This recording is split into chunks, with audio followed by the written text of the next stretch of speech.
정 실장입니다. 최태원 회장과 노소연 관장의 세기의 이혼, 굉장히 파격적인 판결이 나오면서 많은 분들이 관심을 갖고 있습니다. 그런데 1심에 비해서 재산 분할액도 굉장히 많이 늘어났고요. 위자료 액수도 엄청나게 많이 늘어났습니다. 우리나라 역대 이혼 소송의 사상 최대 금액이 인정이 됐는데요. 너무 파격적인 판결이라서 이게 3심에서 뒤집어질 가능성이 크지 않을까, 이렇게 보시는 분들이 많습니다. 일단 기본적으로 2심에서 3심으로 가면서 뒤집어질 가능성은 매우 낮습니다. 통계적으로 그렇다는 겁니다. 왜냐하면 1심에서 2심으로 갈 때 이때는 많이 뒤집어집니다. 왜냐하면 이때는 사실심, 법률심 둘 다 하기 때문에 사실관계도 다시 따져볼 수 있고요. 또 법률적인 문제가 있는지도 다시 따져볼 수가 있습니다. 그런데 2심에서 3심으로 갈 때 이 3심에서는요. 이 2심에서의 사실관계가 인정된 부분은 그대로 가지고 가면서 법률적인 미스가 있었는지 이것만 판단하기 때문에 뒤집어지는 확률이 매우 낮은 것입니다. 최태원 회장이 이 부분에 대해서 어떤 법률적인 판단 미스가 있었다, 이 부분을 입증을 해야만 뒤집어질 수가 있는 겁니다. 최태원 회장이 이번 판결에서 굉장히 억울해하는 부분이 자기가 비자금 회사로 받았다라는 내용이 들어가는데, 이거 받았다는 거 추측이지 않냐, 나 안 받았다, 뭐 이런 식으로 얘기를 하고 싶은 것 같아요. 그런데 이 부분에 대해서는 어떤 사실관계가 2심에서 인정이 됐기 때문에 3심에서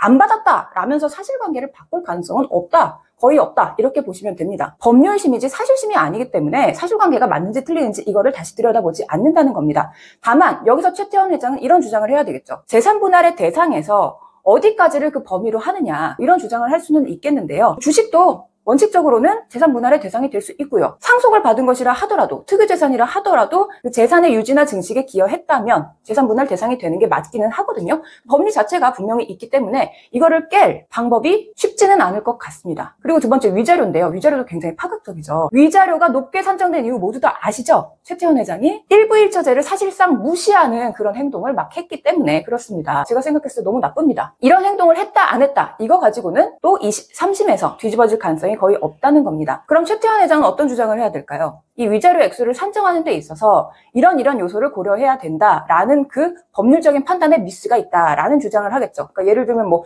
내가 재산이 많다고 위자료 액수가 늘어나야 된다라는 것은 잘못된 법리다, 뭐 이런 주장을 할 수는 있겠죠. 그렇지만 결과적으로 봤을 때 이것이 뒤집어질 가능성이 높지는 않다라고 생각을 하는데요. 왜냐하면 보통 3심에서 만약에 뒤집더라도요, 판결을 자체적으로 내리는 것보다는요, 보통은 2심으로 다시 되돌려보내서 다시 판결하여라 라고 파기환송을 하는 경우가 대부분입니다. 그렇게 된다면 2심 재판부가 다시 받겠죠. 2심 재판부는 원래 자기가 판단했던 거와 같은 판단을 할 가능성이 크죠. 그렇기 때문에 2심에서 3심은 뒤집어지기가 매우 어렵다. 그러므로 이번 세기의 이혼, 3심에서도 뒤집어질 가능성이 매우 크다고 보이지는 않는다, 이렇게 생각됩니다.